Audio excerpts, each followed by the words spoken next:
les taureaux, bienvenue dans la vidéo du tirage de vos énergies de l'année 2020. Alors ici c'est un tirage généralisé. Comme pour l'année 2019, eh bien écoutez, je propose 4 domaines.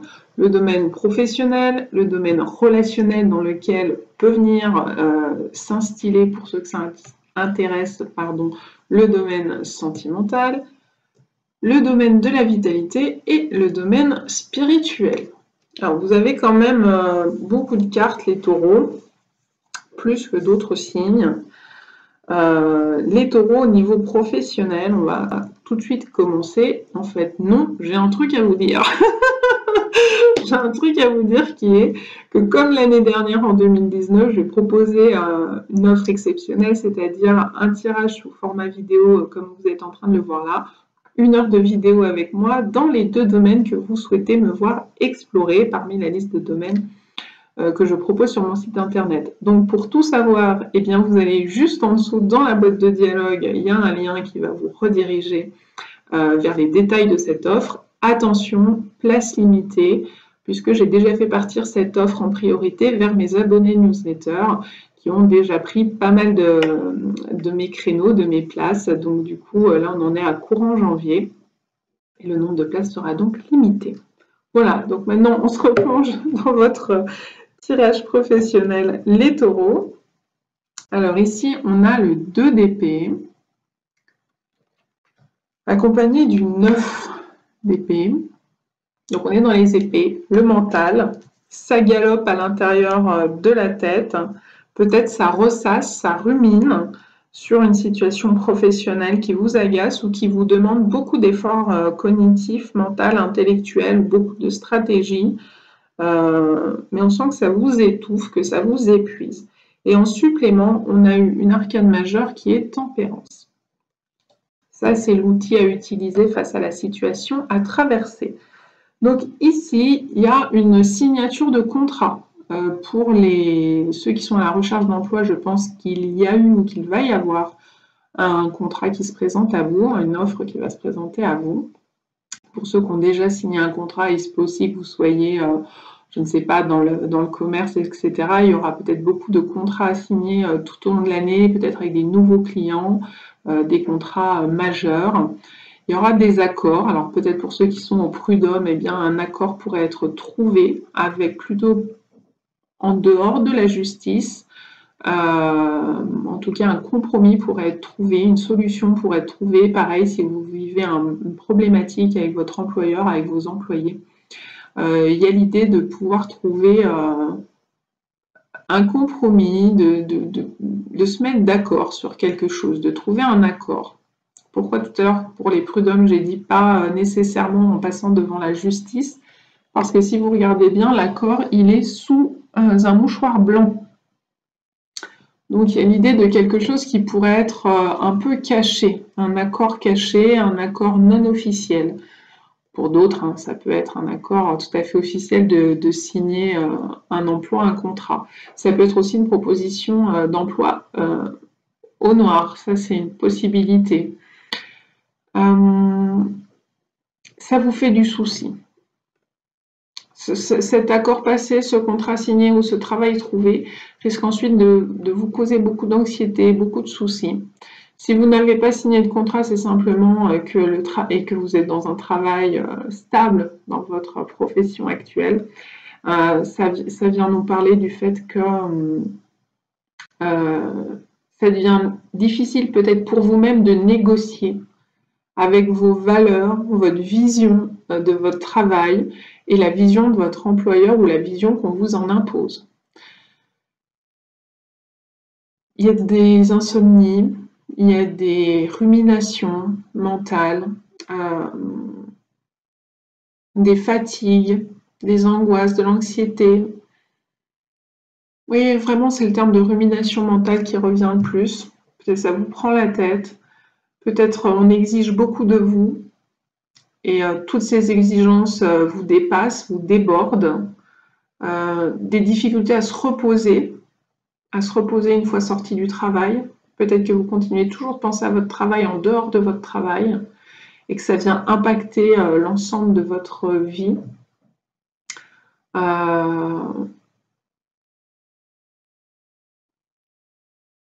Ou peut-être, voilà, vous êtes en attente d'un accord trouvé avec l'employeur ou l'employé, et que c'est ça qui va vous stresser, ou vous stresse déjà. Donc l'accord sera trouvé après. Je pense, voilà, l'outil à côté, c'est tempérance. Donc il y a l'idée d'être dans la modération. Peut-être qu'il va falloir revoir vos exigences à la baisse.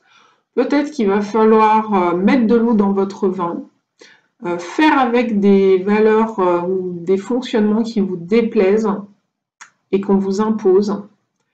Ce sentiment de subir quelque chose qui ne vous convient pas ou qui n'est plus en correspondance avec vous, c'est-à-dire que quand vous avez pris ce travail, c'était OK. Et là, l'évolution de la manière dont est en train de se faire votre poste, vos missions, vos activités, vos tâches qui vous sont confiées, ça vous met dans une situation un peu bancale, ça ne vous convient pas pleinement. Et là, on est en train de vous dire qu'effectivement, ce qui est à rechercher, c'est le compromis. À faire des concessions, très probablement. Pourquoi? Pour vous apaiser à l'intérieur de vous. Parce que ça génère vraiment trop de soucis. C'est comme si ce travail avait une trop grande emprise, enfin les soucis, c'est comme si vous importiez les soucis de votre travail dans votre vie, que ça impacte toute votre vie et que ça, il y a une sorte d'emprise qui se fait sur votre bien-être intérieur. Peut-être que par exemple, ça n'a aucun impact sur les finances, que financièrement les revenus sont très bien ou vont être très bien pour ceux qui vont avoir cet emploi, mais qu'il va y avoir énormément de responsabilités derrière et que vous avez l'impression d'être noyé sous les quantités de travail, sous les exigences, ou d'une manière ou d'une autre, ça risque de vous envahir sur le plan personnel. Donc, tempérance, modération, dialogue, communication, voilà les outils qui vous sont invités d'utiliser pour l'année 2020 dans votre domaine professionnel. Ça peut déjà être le cas en cette fin d'année 2019, cette situation pourrait déjà être actuelle ou, même si vous ne vous y attendez pas, elle pourrait se manifester courant 2020. Donc soyez attentifs. Soyez attentifs aux contrats que vous passez, aux accords que vous signez. Faites au mieux. Parfois, on est d'accord sur le coup, puis après, on n'est plus d'accord du tout. Face à la réalité, ça prend une autre tournure pour X ou Y raison. Par exemple, parce que les collaborateurs avec lesquels vous devez collaborer, justement, ça ne fonctionne pas. Alors que sur le papier, vos compétences collaient au poste, par exemple. Donc, s'il y a du conflit dans l'air avec vos collaborateurs, vos employés, votre employeur, vos collègues, peu importe, eh bien, tempérance est recommandée, communication, dialogue, ouverture d'esprit. Et peut-être aussi, avec l'eau, l'idée de l'émotionnel. Peut-être de vous ouvrir sur le plan émotionnel en disant non mais là, émotionnellement, ça me ronge de l'intérieur. Je me sens... Pour ceux qui travaillent dans l'administration, je pense que l'administration, c'est ce personnage. Ou dans une grande entreprise. Il y a quelque chose d'un petit peu monstrueux au-dessus de vous, il y a quelque chose qui vous dépasse, il y a quelque chose ou que vous considérez vous, que vous interprétez vous comme monstrueux. Quelqu'un qui a une très grande emprise, des fois c'est pas quelqu'un, des fois c'est tout un système qui a une très grande emprise et qui serait un peu à l'encontre de votre bien-être. Ça peut être votre vision des choses. Donc peut-être revoir, renégocier des accords, renégocier aussi le chemin de votre carrière parfois. Si finalement ça ne vous convient plus, même si ça fait X temps que vous travaillez à ce poste, dans cette entreprise, pour cette institution, peut-être qu'on peut négocier son départ. Si vraiment ça devient trop, ça vous ronge de l'intérieur, que ça envahit votre vie, ça impacte votre bien-être. Il y a l'idée de peut-être négocier un départ négocier, alors ça peut être un départ en pré-retraite, ça peut être un...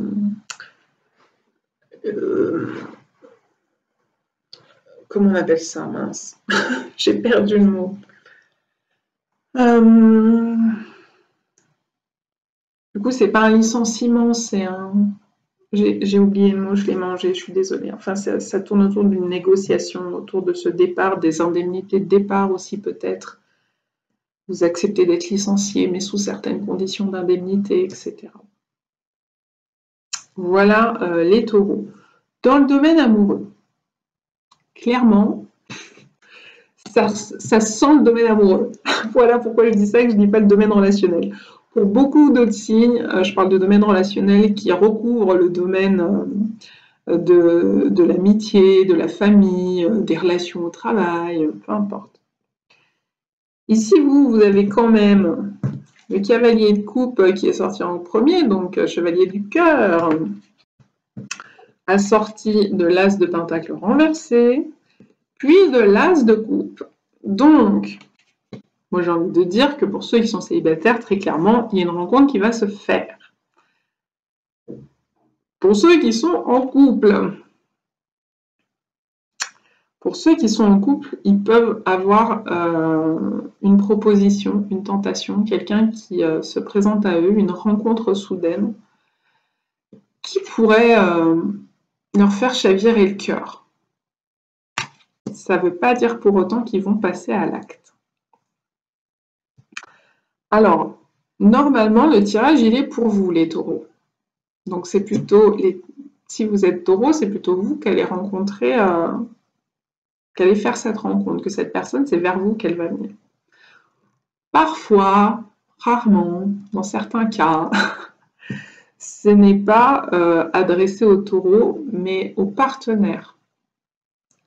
Donc cette rencontre, ce serait votre partenaire qui le ferait. Ça reste assez rare. Normalement, c'est adressé à vous, donc c'est plutôt vous qui verriez venir cette rencontre à l'horizon, cette personne qui vient vers vous, que vous soyez homme ou femme. Toutefois, accompagné de l'as, alors il aurait été à l'endroit, j'aurais dit, là c'est vraiment, il y a quelque chose, c'est vraiment une magnifique rencontre qui peut devenir une relation importante dans votre vie. Là, je ne dis pas que ça ne va pas être une relation importante, attention, mais l'idée des deniers, c'est que ça peut s'ancrer dans le temps et dans la matière, dans le concret, dans l'engagement.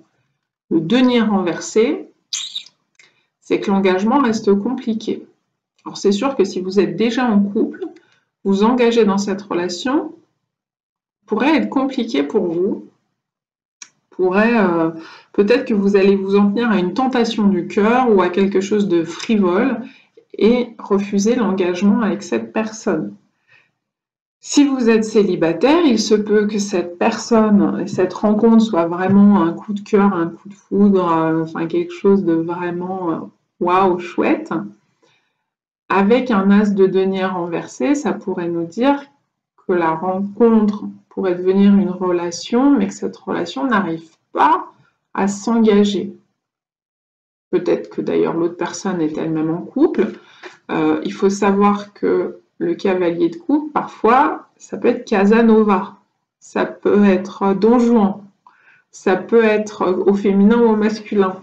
Ça peut être quelqu'un qui aime la conquête des cœurs, mais qui pour autant, ensuite, une fois que le cœur de l'autre a été conquis, il passe à un autre cœur à conquérir, il ou elle. Donc l'engagement n'est pas possible dans le temps avec cette personne. Mais il y a quand même quelque chose de l'ordre du cœur. C'est pas que quelque chose de sexuel. On est sur une rencontre qui fait vibrer votre cœur, quoi qu'il en soit. Ça peut être aussi une rencontre qui fait vibrer votre cœur parce que ça vient remettre en question un couple établi. Ça peut nous parler, l'as de denier, l'as de pentacle, qui vient nous parler d'un passage initiatique. Vous voyez ici, il y a un passage comme un portail énergétique, comme un portail initiatique. Il s'agit de passer là-dessous. Donc finalement, c'est comme un palier, c'est une porte palière dans votre vie sentimentale. Il y a l'idée que cette rencontre, elle pourrait venir vous faire prendre conscience de quelque chose, éclairer quelque chose. Il y a l'idée que cette rencontre, elle pourrait remettre en question vos acquis, vos croyances, votre couple établi. Il y a aussi l'idée que vous êtes à un moment clé de votre relation si vous êtes en couple ou à un moment clé de votre célibat. Il y a un passage à franchir. Alors peut-être que finalement, parce que j'ai demandé à en savoir plus, on est sorti sur Never Ending Story qui nous dit en gros, on est coincé dans des schémas répétitifs, on est dans un cycle sans fin. On répète toujours la même histoire, toujours la même problématique. Ce qui veut dire, on va prendre un exemple concret. Vous êtes célibataire, c'est toujours sur le même type de personne que vous fondez, que votre cœur fond. Vous êtes toujours attiré par un même type de personne, pourtant par exemple, ça ne paraît pas être le même type de personne, mais c'est un peu le même type d'histoire, le même type de problématique qu'à chaque fois vous rencontrez. Là, vous êtes célibataire. Vous faites une nouvelle rencontre, quelqu'un entre dans votre vie, à nouveau, ça fait fondre votre cœur. Et là, le passage initiatique, ça serait, est-ce que cette personne a vraiment les critères pour que cette relation puisse réussir et que je sorte de mon cercle vicieux de je rencontre toujours le même type de personne et je vis le même type de problématique de couple en permanence. Ou est-ce que cette personne, finalement, encore une fois, elle va vous amener à revivre un même type d'histoire avec un même schéma relationnel. Et donc, à nouveau, c'est pour ça que ça ne peut pas fonctionner et on tombe dans l'as de denier renversé. Parce que c'est un passage initiatique. Des fois, dans nos vies amoureuses, il est important de savoir dire non à une rencontre. Il y a une rencontre qui se présente, eh bien, je ne vais pas nécessairement la transformer en relation parce que je pressens, je sens ou je vois des petites choses qui me disent « Ah, je connais l'histoire, je connais le type de personne, je connais ce type de schéma, je connais ce type de fonctionnement et je sais où ça va nous mener, ça va me mener comme les 5 dernières histoires dans une impasse. » Donc du coup, cette personne-là, je lui dis non. Et ça, c'est le passage initiatique. C'est le portail à passer. Savoir dire non. Ne pas faire de toutes nos rencontres une relation ensuite derrière. Savoir ce qui est bon pour nous, ce qui ne l'est pas. Savoir ce qui va nous permettre une croissance, une évolution dans le domaine relationnel. Pourquoi? Parce que si on est capable de dire non, parce qu'on sait reconnaître que non, si je me lance dans cette histoire, je vais reproduire encore et encore le même schéma. Donc je dis non, je dis stop, avant même que ça commence, même si mon cœur fond devant cette personne, comme ça a été le cas dans mes dernières histoires. Pourquoi? Parce qu'une fois que vous aurez dit non, sincèrement, pour de bonnes raisons, c'est-à-dire que vous savez reconnaître que cette personne ne va pas être en capacité de répondre à vos besoins dans le cadre d'une relation sentimentale, eh bien, ou ou ça va vous faire revivre toujours la même chose. Savoir dire non, ça va permettre une fois pour toutes de dire à l'univers, ça va, j'ai compris maintenant. J'ai compris et ça, je n'en veux plus. Je sors de mon schéma répétitif, je sors de mon cercle vicieux. Il y a un cercle ici, il y a un cercle ici. D'ailleurs, il y en a un ici aussi.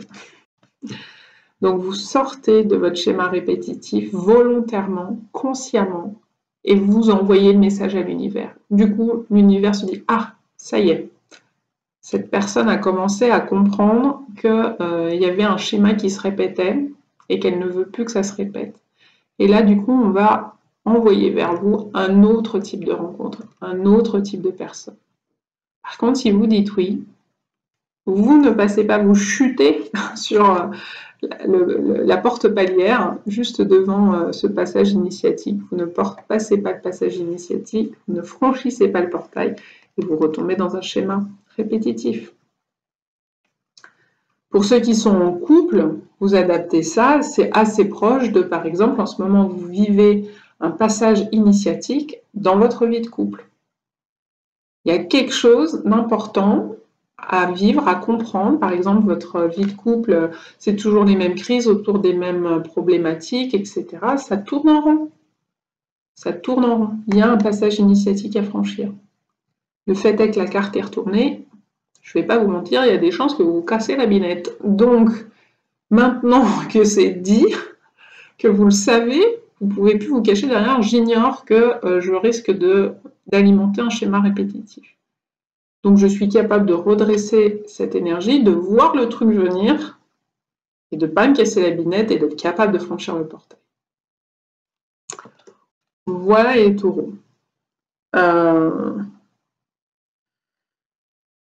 On est en train de me dire que sur le plan professionnel, ça va vous demander du courage. Ça va venir prendre beaucoup de vos énergies parce qu'il y a du conflit, quoi. Il y a du conflit et pour résoudre ce conflit ou faire preuve de tempérance, ça va vous demander du courage. Voilà, petit aparté. On repart sur la vitalité.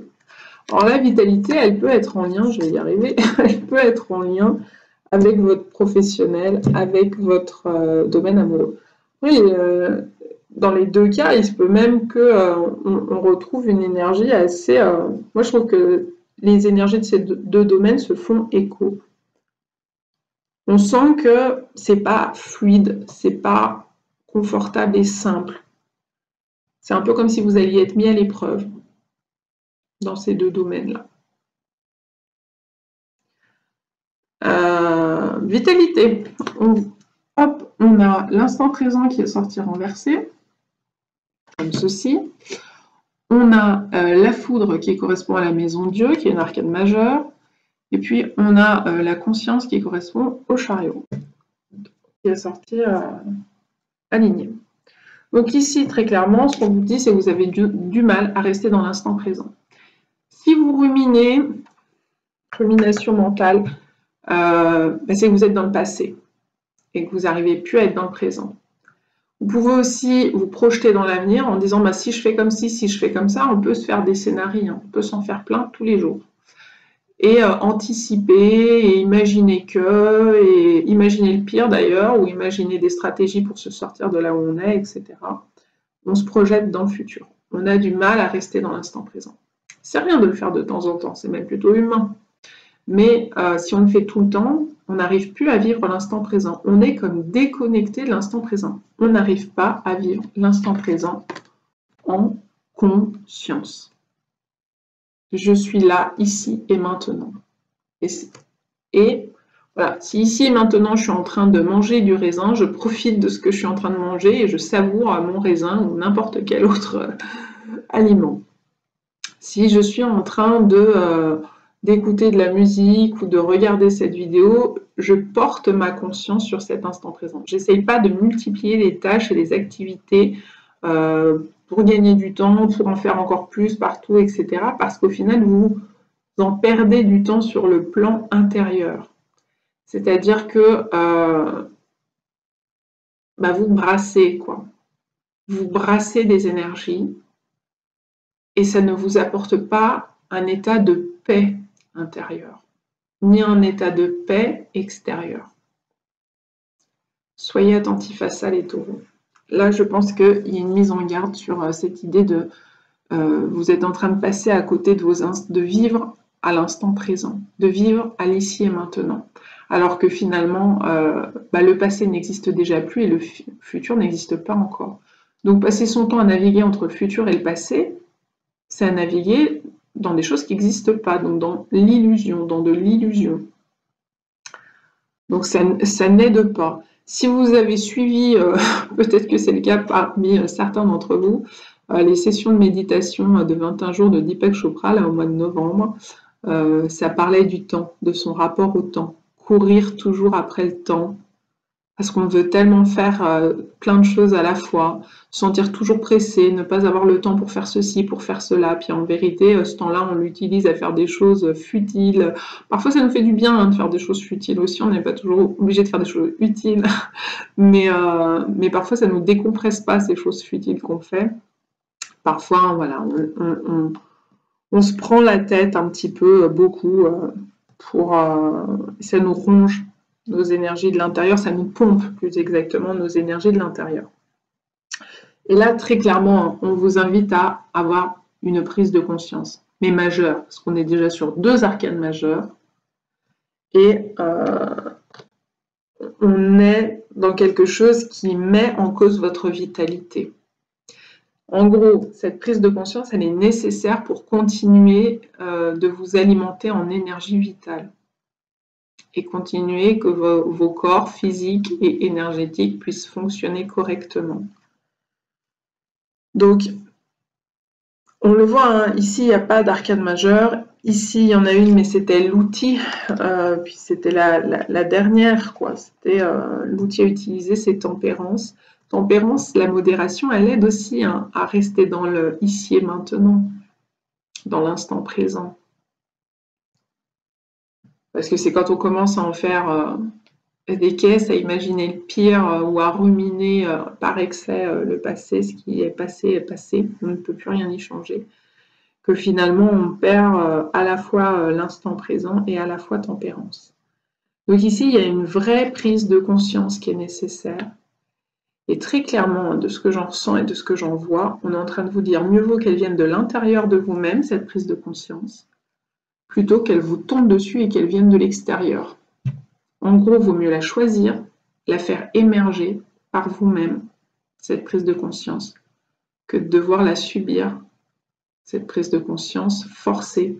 C'est-à-dire que l'univers va vous coller au pied du mur pour la faire, cette prise de conscience. Peut-être qu'elle est en lien avec votre rapport au temps, avec votre rapport à l'ici et maintenant, à l'instant présent. Peut-être qu'elle est en rapport avec l'un des 2 domaines.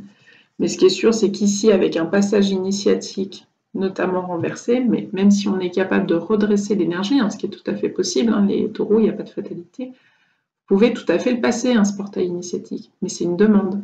Et c'est une demande de votre soi supérieur, c'est une demande qui vient nécessaire. Donc, pour vous y confronter, il est nécessaire d'être dans la prise de conscience. L'idée, c'est il serait bon pour moi en 2020 que je prenne conscience que je suis en train de vivre un passage initiatique. Il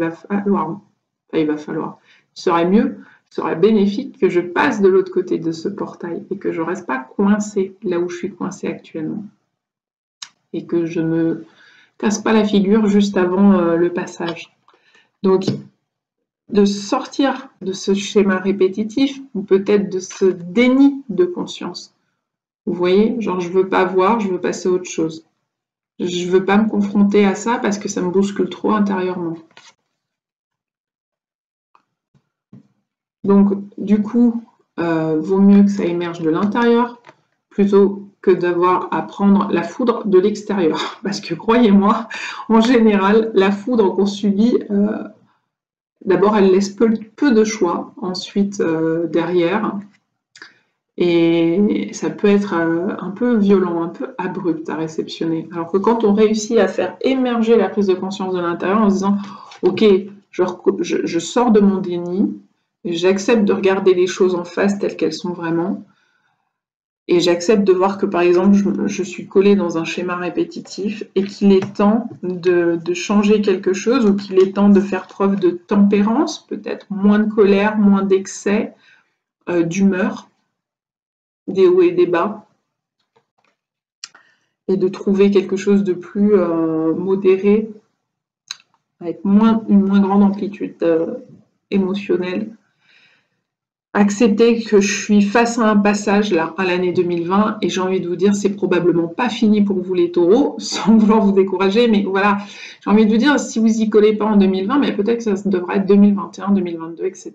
Pourquoi? Parce que vous avez Uranus qui est rentré dans votre signe. Uranus, il met à peu près 8 ans pour traverser un signe. Donc, il est rentré dans votre signe déjà l'année dernière, il a fait des petits allers-retours avant entre le bélier et votre constellation du taureau. Et Uranus, c'est la planète des changements, la planète, encore une fois, mieux vaut que ces changements viennent de l'intérieur. Donc on sent qu'il y a une énergie qui nous pousse à changer quelque chose, à changer vers pour aller vers, et prendre la barque et suivre le flux, plutôt que d'y faire résistance. Pourquoi? Parce que Uranus, ça peut être le changement, mais Uranus, ça peut être le bouleversement, c'est-à-dire la maison de Dieu, la foudre nous tombe dessus, et la structure tombe en cascade. Les bouleversements ont lieu en cascade. Sans que j'y puisse rien, tout m'échappe et je subis ces bouleversements. Plutôt que d'être dans une dynamique de changement. Et Uranus, c'est la planète qui booste là-dessus. Si vous connaissez un bélier, allez discuter avec un bélier. Peut-être qu'il vous dira qu'effectivement, dans le courant de ces 8 dernières années qui ont été les siennes, eh bien, il a été bousculé vers des changements, ou que lui-même s'est senti de devoir changer certaines choses, de devoir franchir un portail initiatique pour remettre du nouveau, du neuf, du différent de ses acquis, quoi.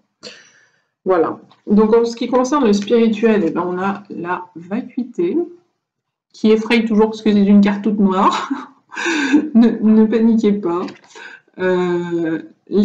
Alors, attendez, l'expérience de l'existence, et puis l'espièglerie. Alors, ici, hein, très clairement, pour moi, c'est deux cartes qui viennent se faire écho, qui font résonance l'une à l'autre. Ici, on a la vacuité, c'est l'arcane majeur 5, ça vient nous parler du hiérophant du pape, qui pour moi peut être associé à la sagesse, bien que la sagesse Sophia soit associée dans le tarot traditionnel de Marseille plutôt à la papesse. Donc voilà. Ici, on a quand même juste à côté une personne qui semble avoir de la sagesse et de l'expérience. On vous le dit juste en dessous, l'expérience de l'existence, l'expérience de la vie. Ici, on vient vous rappeler un petit peu à nouveau à l'ordre. C'est un peu comme ce qui se raconte ici au niveau de votre vitalité, quoi. On est vraiment dans quelque chose qui nous pousse à contacter la part de nous qui est sage pour prendre des décisions justes. Il y a l'idée peut-être d'être confronté au chaos, au trou noir, au néant, au rien, au vide. Mais comme je le dis toujours, c'est dans ce néant que se trouvent toutes les possibilités de renouveau. Donc n'en ayez pas peur. C'est-à-dire qu'à un moment donné, il y a peut-être quelque chose à modifier. Alors j'entends table rase, donc pas pour tout le monde, mais pour certains d'entre vous, les taureaux, il y a peut-être cette notion de devoir faire table rase dans un domaine en particulier ou dans votre vie en général, ça je ne sais pas, ça dépend toujours, cas individuel. De faire table rase et de repartir un petit peu, pas à zéro, hein, mais de nettoyer ce qu'il y a à nettoyer pour reconstruire avec l'expérience et la sagesse que vous avez acquise. Ça, on ne nettoie pas, on ne fait pas table rase de ça. On en a tiré des leçons, des apprentissages de notre existence, de nos expériences, de nos vécus. Donc c'est ça qu'on vous recommande. Vous en avez de l'expérience. On en a tous, quel que soit votre âge. On a l'expérience de quelque chose, intuitivement parfois. Je ne sais pas d'où ça sort. On a une sorte de connaissance intuitive de quelque chose, que ça serait mieux comme ceci, d'aller comme cela, etc. Et là, on vous invite à ça, et donc à quitter cette énergie de l'espièglerie. L'espièglerie, ça peut être aussi une sorte de fuite en avant. Et là, on vous dit, arrêtez de fuir. Il va falloir revenir à quelque chose d'un peu plus au carré. Mais ça devrait vous y connaître, les taureaux, hein. En général, vous êtes assez carrés. Donc, peut-être moins que les vierges, mais quand même. Donc, il y a cette idée de ne pas fuir les évidences, de ne pas rester coincé dans le déni, de ne pas être dans la fuite en avant de vos problèmes, ou de ne pas réussir à rester dans l'instant présent. Un excès mental empêche de rester dans l'instant présent. C'est peut-être tout ça qui se raconte. Et puis de faire re-rentrer de la joie plutôt que de rester dans le noir. Mais retrouver de la joie dans son existence, ça passe par sortir, par exemple, des ruminations mentales, sortir du mental pour revenir dans le cœur. Parfois, faire des compromis. Parfois, voilà, accepter que tout ne se passe pas comme on voudrait que ça se passe. Parfois, c'est sortir des schémas répétitifs. Donc, sortir d'une dynamique d'énergie mortifère pour reprendre une dynamique d'énergie vivifiante. Pour ceux que ça gêne, ces mots-là, utiliser énergie négative, énergie positive. Personnellement, je n'utilise pas ces deux mots-là parce que ça suggère des valeurs. Les énergies, il n'y a pas de valeur, il n'y a pas de bien et de mal, de bon et de mauvais. Il y a des énergies qui vont vers le down, mortifère, puis des énergies en spirale ascendante, qui sont vivifiantes, qui rapportent de la vie. On vous invite à sortir des comparaisons, qui serait un écueil, ou à sortir du vilain petit canard, j'entends. Genre, c'est toujours à moi que ça arrive et pas aux autres. Ouais, mais l'idée de sortir du... Bon, écoutez, prenez-le. Je suis un peu surprise de ce que je viens de canaliser. Bon, donc sortez du vilain petit canard, du rôle du vilain petit canard, que ce soit celui de la famille, au niveau professionnel, au niveau... je sais pas. Et vous êtes vraiment invité, ici c'est la carte du silence, c'est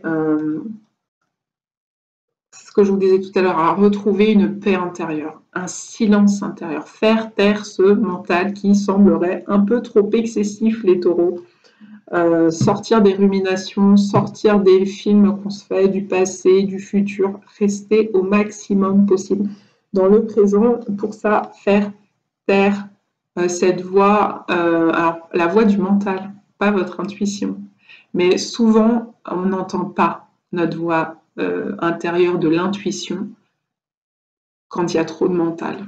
Le mental prend carrément le dessus et du coup c'est tout le temps le mental qui raconte quelque chose ou l'ego à tour de rôle.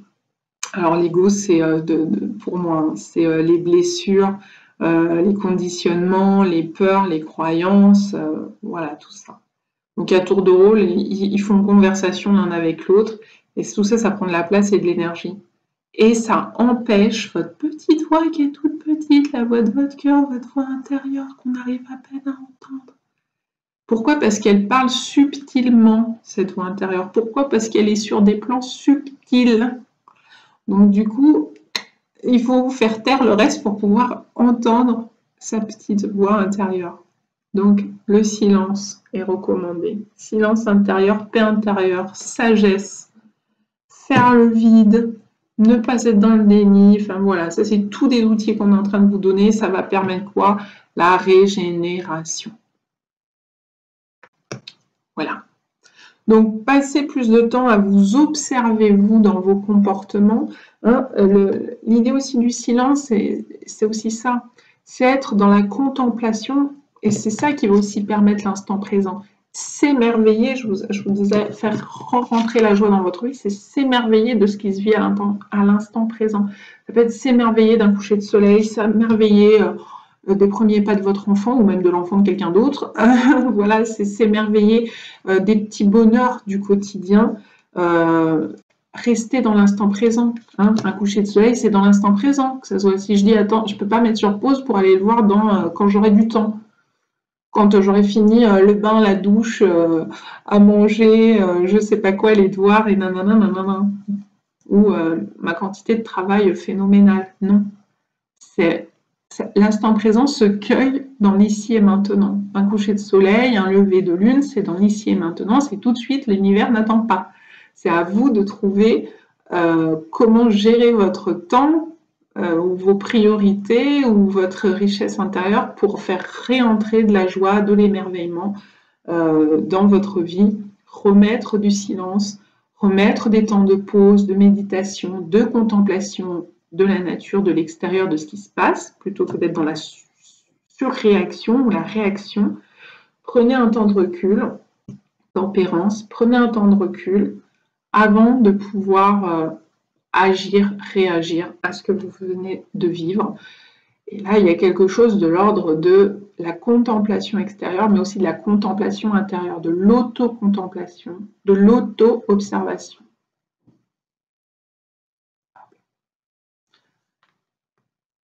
Sans brasser, sans être dans le faire tout le temps, dans la suractivité, dans je sais pas quoi. Ce qui n'est pas nécessairement simple pour vous les taureaux. Je pense qu'il y a des moments où vous êtes open à ça et d'autres où c'est plus compliqué, bon, un peu comme tout le monde. Hein.